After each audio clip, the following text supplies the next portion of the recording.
You are standing at the edge of something magnificent right now. Right at this very moment, there is a power within you that knows exactly what you need, exactly when you need it, and exactly how to bring it into your life. This isn't wishful thinking. This isn't some fantasy that I'm painting for you. This is the absolute truth of your existence. And the sooner you accept it, the sooner everything changes. God knows your heart. The universe knows your heart. The infinite intelligence that created galaxies and stars and the very breath in your lungs right now knows what's in your heart. And here's what most people don't understand. That same intelligence is working on your behalf right now, orchestrating events, moving people and circumstances, preparing the miracle that's already on its way to you. You see, we spend so much time worrying. We spend so much energy trying to control everything, trying to make things happen through force and struggle and endless effort. We wake up anxious, we go to bed worried, and in between, we fill our minds with doubt and fear and all the reasons why things won't work out. But what if I told you that while you've been worrying, while you've been doubting, while you've been lying awake at night wondering how it's all going to come together, the universe has been busy putting all the pieces in place? There's a beautiful line in Scripture that says, "Before they call, I will answer." Think about that for a moment. Before you even ask, before you even form the words, the answer is already being prepared. The miracle is already in motion. God knows what you need before you need it, because God lives in a place that exists beyond time, beyond our limited human understanding of past and future. In that space, your miracle already exists. It's done. It's complete. It's just waiting for you to align yourself with it. Now, I know what some of you are thinking. You're thinking, well, if God knows my heart and my miracle is already on the way, why hasn't it shown up yet? Why am I still struggling? Why am I still in this situation? And that's the question we all ask, isn't it? We want to know why there's a delay. We want to know why we have to wait. We want our miracles delivered on our schedule, according to our timeline, wrapped up exactly the way we think they should be. But here's what you need to understand. The delay is not a denial. The waiting is not a punishment. Every single moment of your life, even the difficult ones, even the painful ones, even the ones that make you want to give up, they're all part of the preparation. They're all part of the process that's getting you ready to receive what's coming. Think about a seed that's planted in the ground. When you put that seed in the soil, you don't see anything happening right away. Days go by, weeks go by, and if you were to dig it up and look at it, you might think nothing is happening. You might think that seed is dead, that you wasted your time, that nothing is ever going to grow. But beneath the surface, invisible to your eyes, everything is happening. Roots are forming.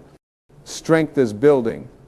The seed is transforming itself into something completely different.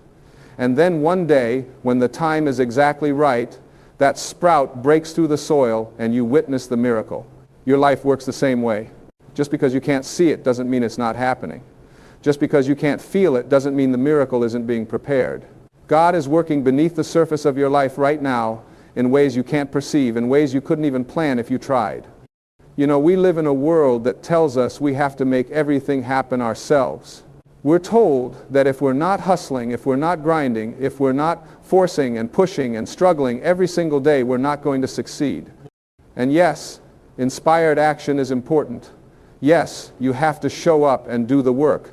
But there's a difference between inspired action and desperate struggle. There's a difference between moving forward with faith and trying to control everything out of fear. When you try to force things to happen on your timeline, when you grip so tightly to how you think everything should unfold, you actually block the miracle. You close yourself off to the infinite possibilities that exist beyond your limited vision. You say to the universe, no, it has to happen this way at this time with these specific people and circumstances, and you miss the 100 other ways your miracle could come to you. But when you surrender, when you let go of the need to control, when you trust that God knows your heart and knows what you need better than you do, everything shifts.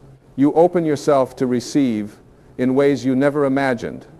You allow the miracle to come to you through paths you never would have chosen, in forms you never would have expected, at times that turn out to be absolutely perfect, even though they weren't what you planned.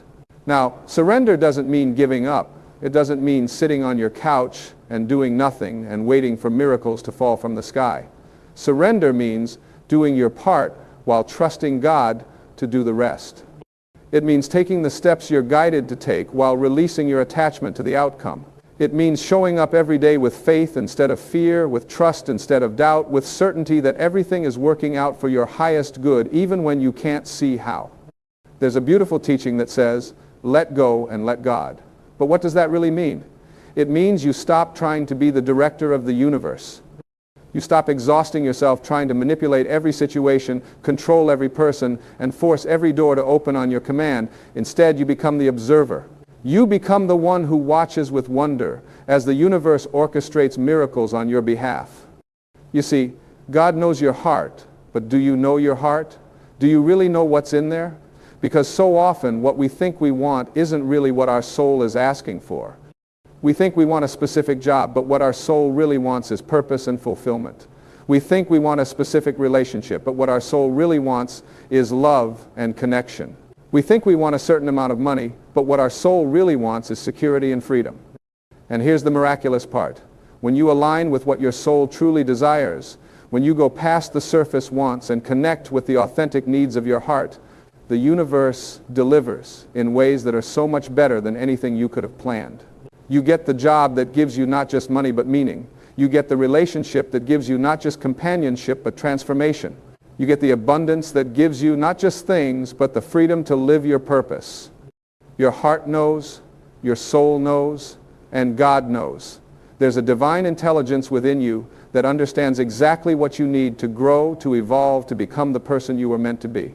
And every experience you're having right now, even the challenging ones, they're all part of that unfolding. So many people are walking around feeling forgotten. They're feeling overlooked. They're feeling like their prayers aren't being heard, like their dreams don't matter, like they're too late or too early or too broken or too something. And I want to tell you right now with absolute certainty that none of that is true. You are not forgotten. You are not overlooked. Your prayers are heard the moment you think them. Your dreams matter more than you can possibly know. And you are exactly where you need to be right now. The miracle that's coming to you isn't coming because you're perfect. It's not coming because you've earned it through flawless behavior or because you've finally figured everything out. The miracle is coming because you exist, because you are a beloved child of the universe, because your heart matters, your life matters, your dreams matter, and there is a divine plan unfolding that includes you in the most beautiful way. Right now, at this very moment, there are people you haven't met yet who are going to change your life. There are opportunities being prepared that you know nothing about.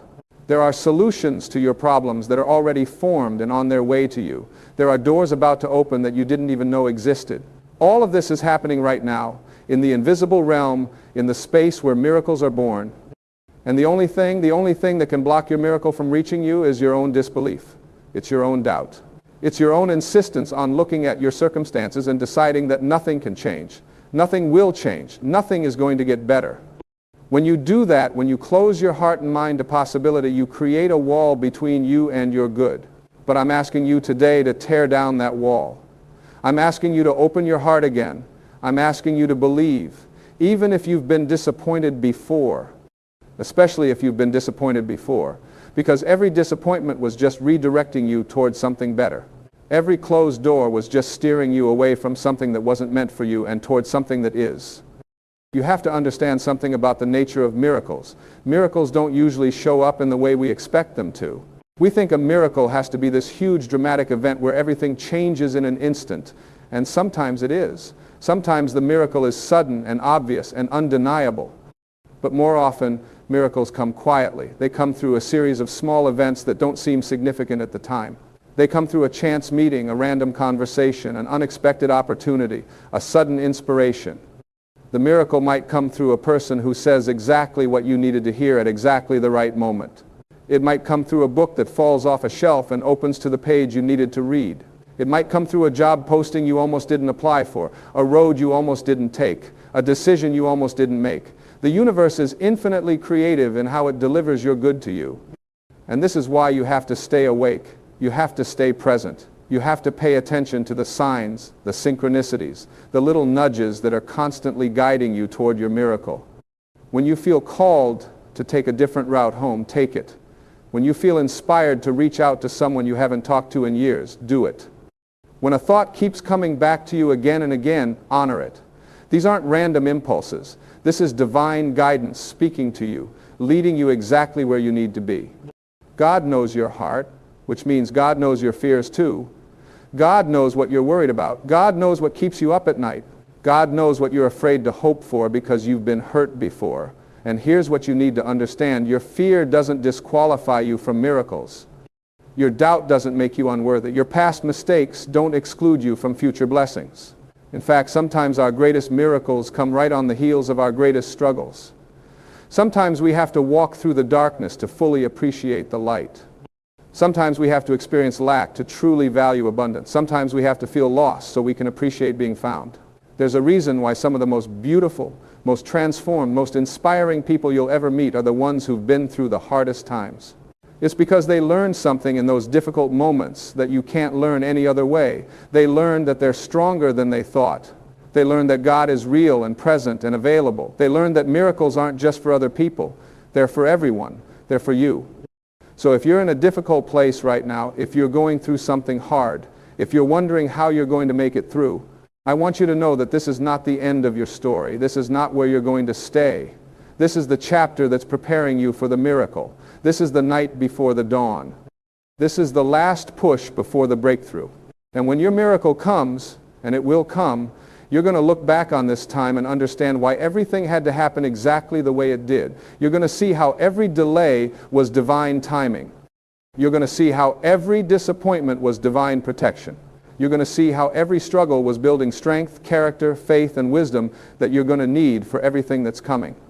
The miracle that's on the way to you isn't just going to solve one problem. It's going to change everything. It's going to shift your entire life into a new direction. It's going to open doors you couldn't open yourself. It's going to connect you with people and opportunities and resources that are going to take you to levels you've only dreamed about. But here's what you have to do while you're waiting. You have to live as if the miracle has already happened. You have to walk with the confidence of someone who knows their breakthrough is guaranteed. You have to speak with the certainty of someone who knows God is working everything out. You have to make decisions from a place of faith instead of fear. This doesn't mean you ignore your current reality. It doesn't mean you pretend everything is fine when it's not.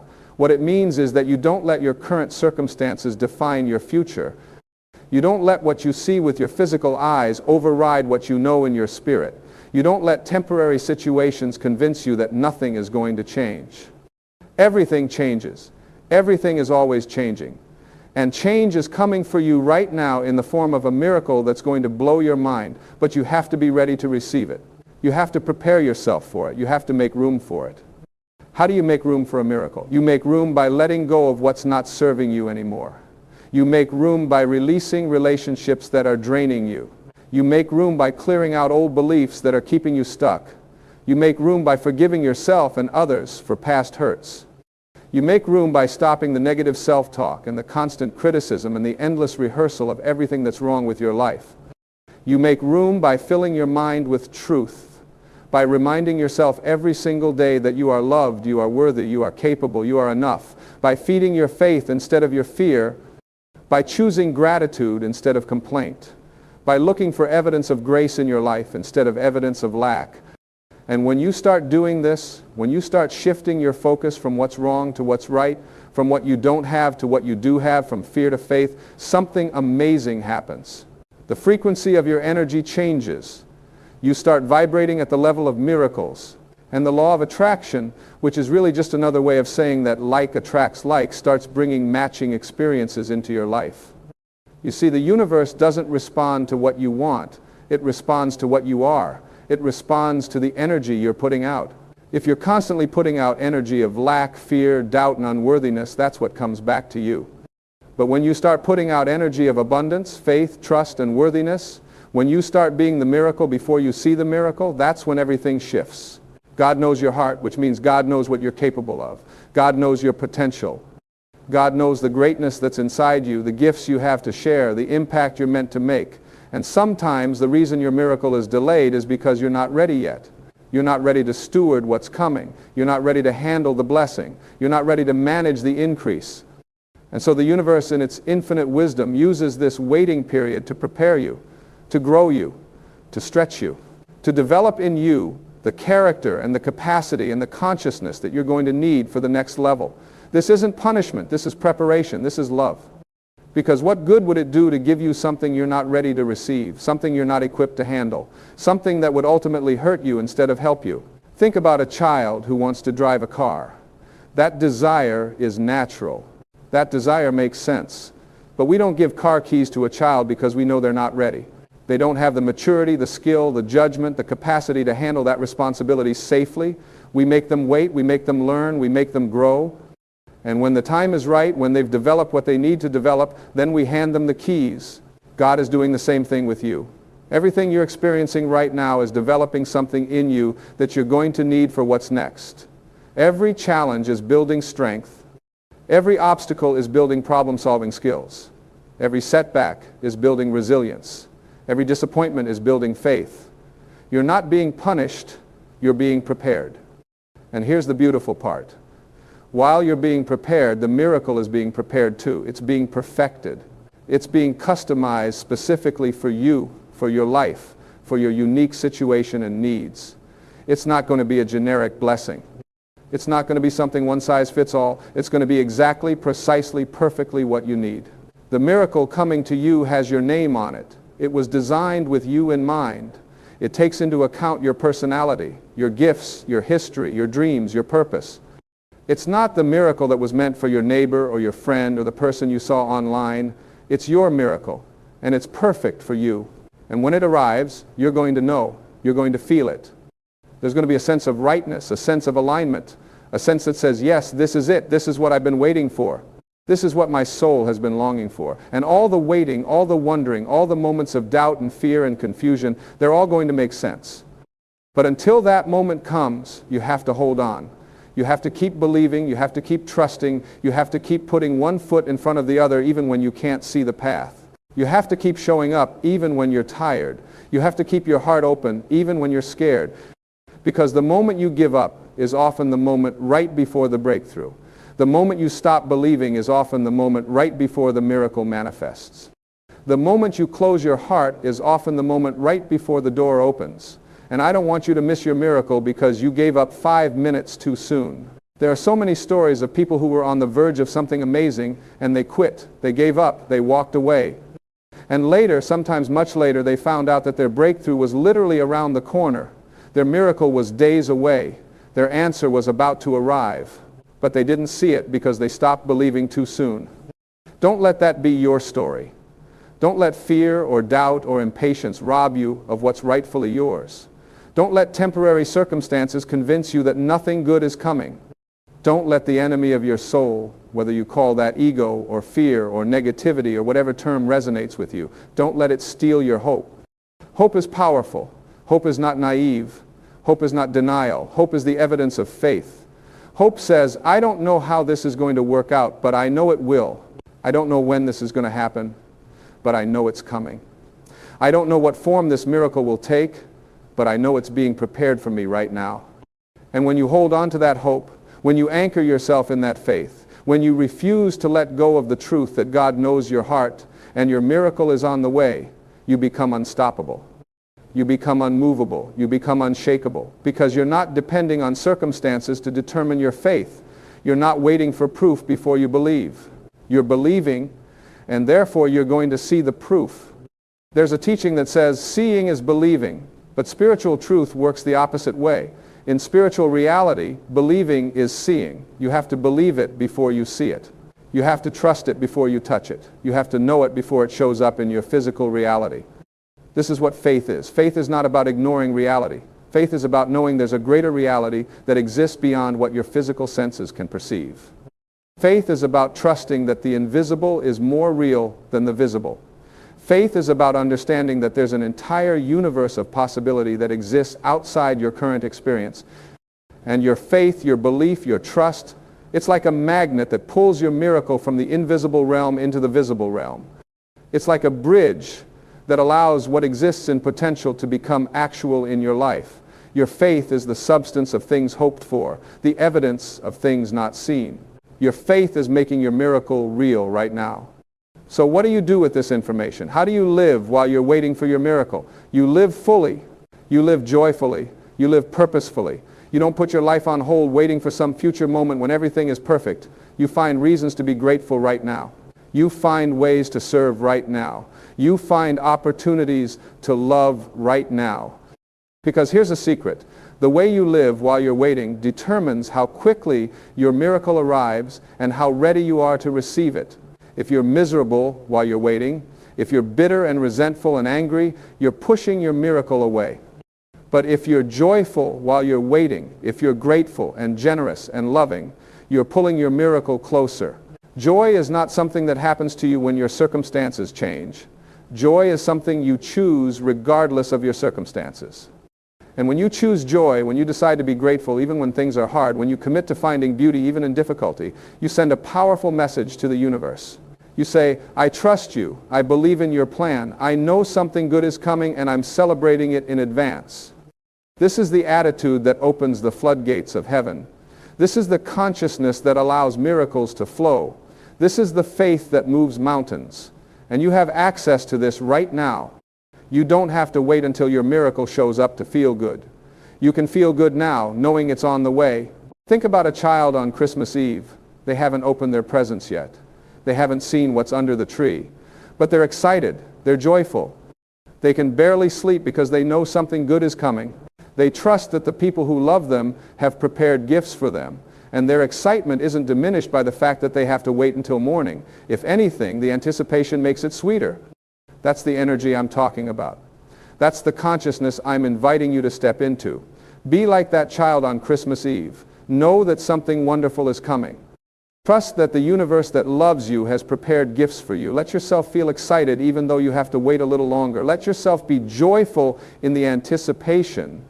And while you're in that energy of joyful anticipation, pay attention. Watch for the signs. Notice the synchronicities. Be aware of the little miracles that are already showing up in your life. Because miracles aren't just big dramatic events. Miracles are happening all around you all the time. The fact that your heart is beating right now without any conscious effort from you, that's a miracle. The fact that your body knows how to heal itself when you cut your finger, that's a miracle. The fact that a seed knows how to become a tree, that's a miracle. The fact that you can love and be loved, that you can create and laugh and feel and dream, all of that is miraculous. When you start seeing the miracles that are already present, you open yourself to seeing bigger miracles. When you acknowledge the good that's already in your life, you create space for more good to enter. When you recognize that you're already blessed, you position yourself to receive greater blessings. And your miracle, the big one that's on the way, it's not going to come in isolation. It's going to come with other miracles attached to it. It's going to open doors you didn't know existed. It's going to introduce you to people who are going to change your life. It's going to set off a chain reaction of good that's going to affect not just you, but everyone connected to you. Because that's how the universe works. Blessings are contagious. Miracles multiply. When good comes to you, it doesn't stop with you. It flows through you to others. Your miracle is going to bless your family. It's going to inspire your friends. It's going to create opportunities for people you haven't even met yet. So you're not just waiting for a personal breakthrough. You're waiting for something that's going to have a ripple effect across your entire life and into the lives of others. You're waiting for something that's bigger than you, something that's part of a divine plan that you can't even fully comprehend. God knows your heart, which means God knows your purpose. God knows why you're here. God knows what you're meant to do, who you're meant to become, how you're meant to serve. And your miracle is connected to your purpose. It's not separate from it. Your miracle is actually the next step in fulfilling your purpose. Maybe you think your purpose is one thing, but your miracle is going to reveal that it's actually something else, something bigger, something you never would have imagined. Maybe you think you're meant to do something small, but your miracle is going to show you that you're meant for something great. Maybe you've been playing small, hiding your light, doubting your worth, but your miracle is going to call forth the greatness that's been inside you all along. Your miracle is going to require you to step up. It's going to require you to grow. It's going to require you to become the person who can handle the blessing, manage the increase, steward the gift. And that's a beautiful thing, because it means your miracle isn't just going to give you something, it's going to make you into someone. It's going to transform you from the person who was waiting for a miracle into the person who became a miracle for others. It's going to shift you from being someone who needs help into someone who can help others. It's going to change you from being someone who asks for blessings into someone who becomes a blessing. And this is the ultimate purpose of every miracle. It's not just to make your life easier or more comfortable or more convenient. It's to transform you so completely that you become a living miracle, walking around demonstrating what's possible when someone trusts God, believes in miracles, and refuses to give up. Right now, this very second, your miracle is in motion. It's real, it's happening, it's on its way. Every thought you think, every word you speak, every action you take is either moving you closer to it or further from it. You get to choose. You get to decide whether you're going to live in faith or fear, in trust or doubt, in hope or despair. Choose faith, choose trust, choose hope. Not because everything is easy, but because you know who is with you. Not because you can see the way, but because you trust the one who's guiding you. Not because you have all the answers, but because you know the one who does. God knows your heart. God sees you. God hears you. God loves you. And God has not forgotten you. Your miracle is not late. It's right on time. It's coming at exactly the perfect moment, in exactly the perfect way, bringing exactly what you need.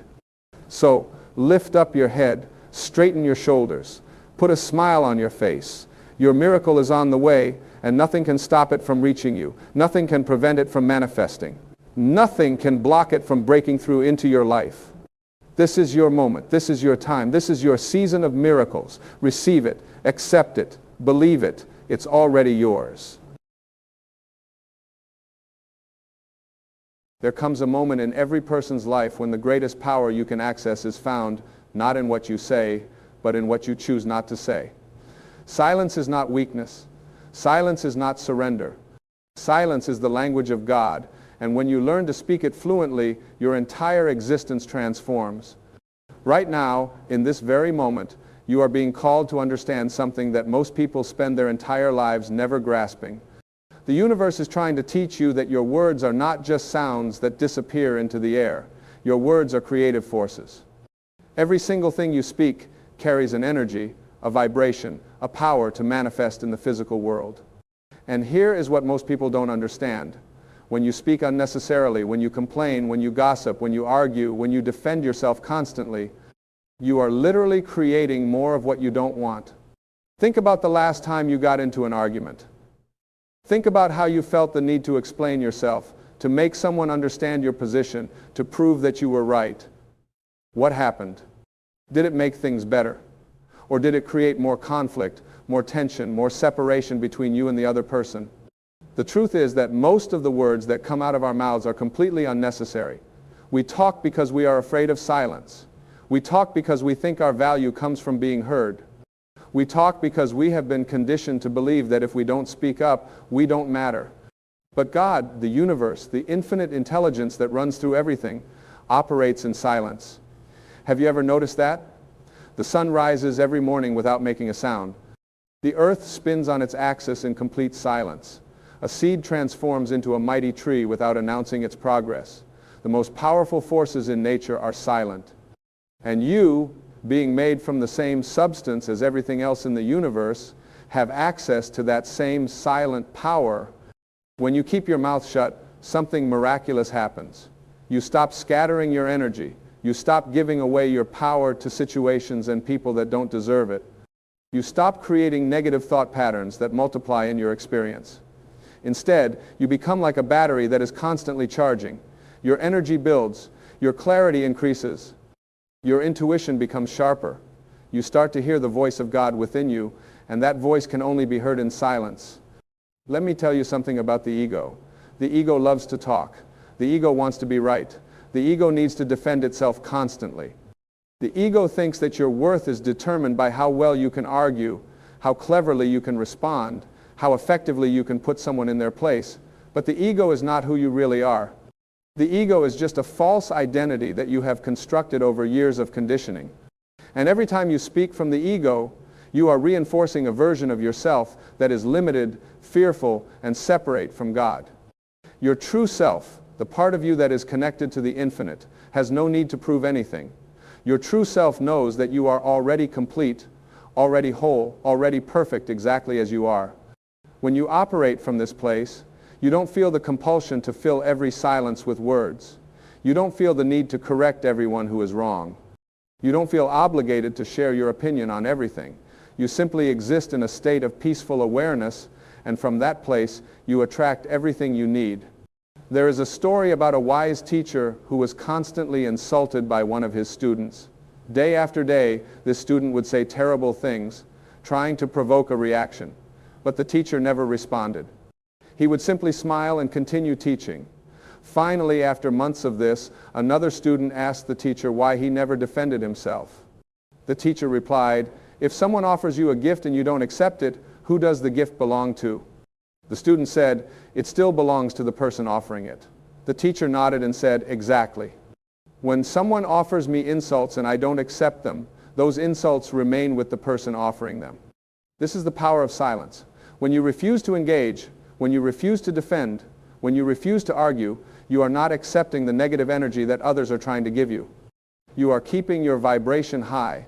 You are maintaining your connection to Source. You are living from a place of wisdom rather than reaction. Now, I know what some of you are thinking. You're thinking, but what about standing up for myself? What about speaking my truth? What about setting boundaries? And yes, there are times when words are necessary.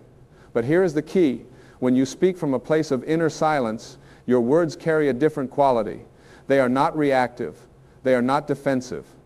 They are not meant to hurt or prove anything. They are simply clear expressions of truth, and truth needs no defense. When you are rooted in silence, you speak only when speaking will improve upon the silence.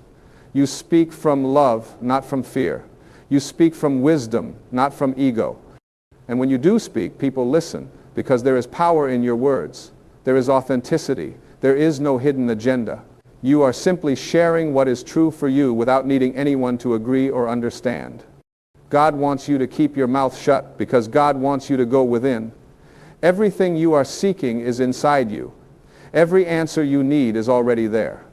But you cannot hear it if you are constantly talking, constantly explaining, constantly defending, constantly broadcasting your thoughts to anyone who will listen. You have to get quiet. You have to create space. You have to stop filling every moment with noise. In that silence, something beautiful begins to happen. You start to realize that you don't need to control everything. You don't need to fix everyone. You don't need to make people understand you. You can simply be. And in that state of being, you become a magnet for miracles. Things start to work out without you having to force them. People start to respond to you differently. Opportunities appear that you never could have created through talking and planning and scheming.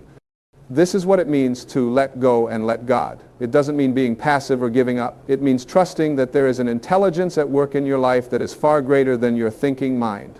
It means surrendering your need to control outcomes through words and manipulation. It means having faith that when you align yourself with the creative power of the universe, everything unfolds perfectly without you having to narrate every step of the process. Think about how much energy you waste explaining yourself to people who are never going to understand you anyway. Think about how much time you spend trying to convince others of your point of view.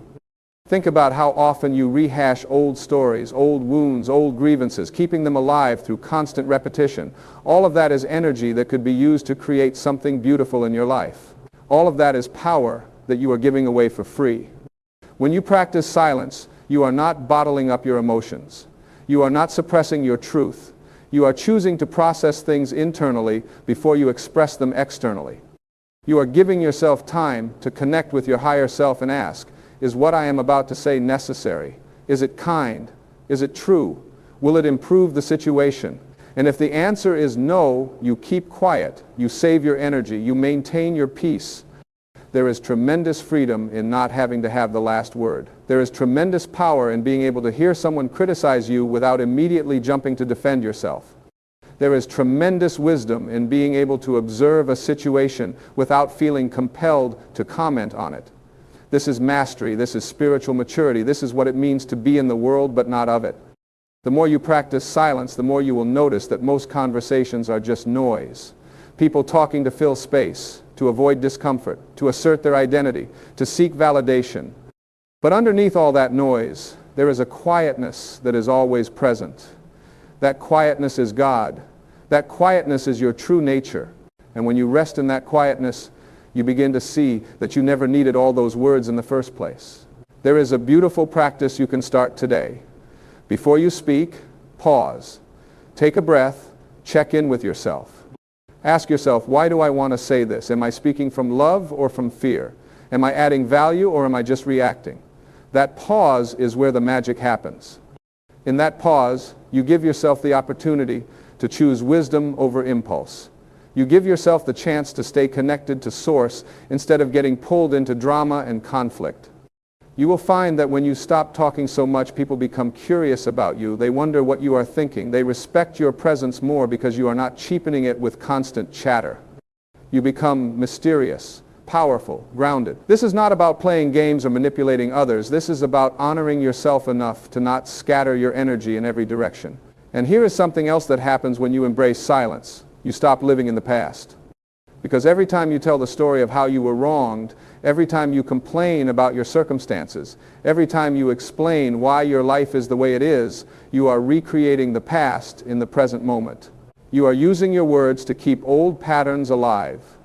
But when you stop talking about the past, when you stop identifying with your wounds, when you stop defining yourself by what happened to you, you create space for something new to emerge. God is always trying to give you a new beginning. God is always offering you a fresh start.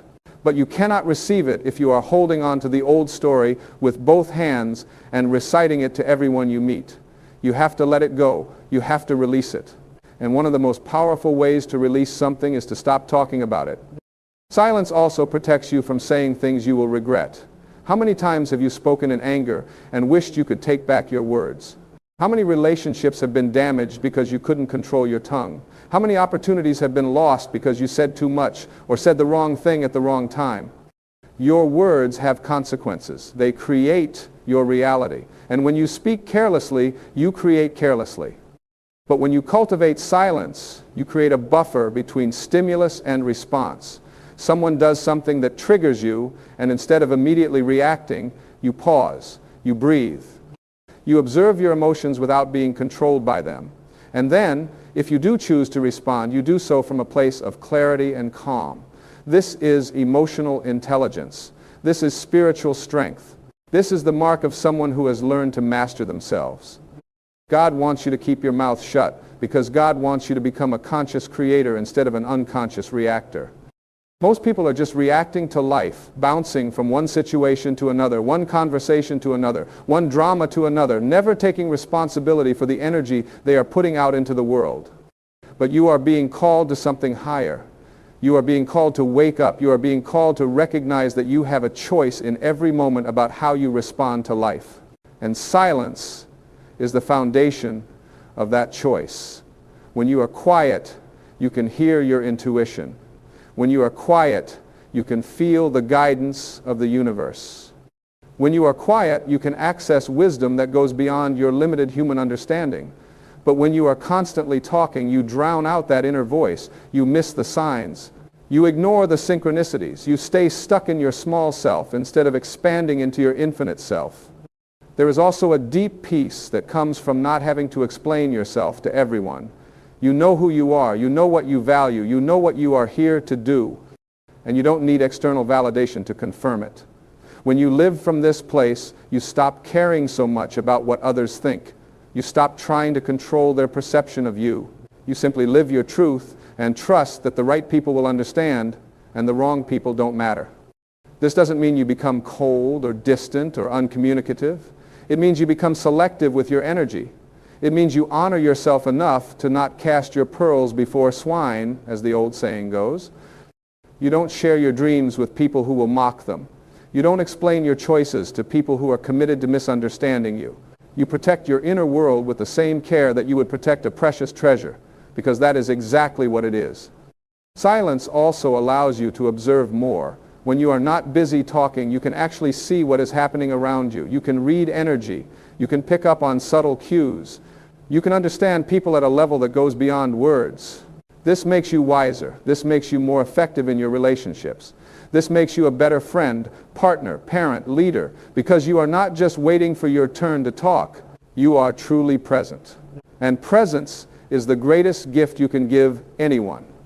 When someone feels that you are fully there with them, not distracted, not formulating your response while they are speaking, but genuinely listening and holding space for them, it creates a connection that is rare and beautiful.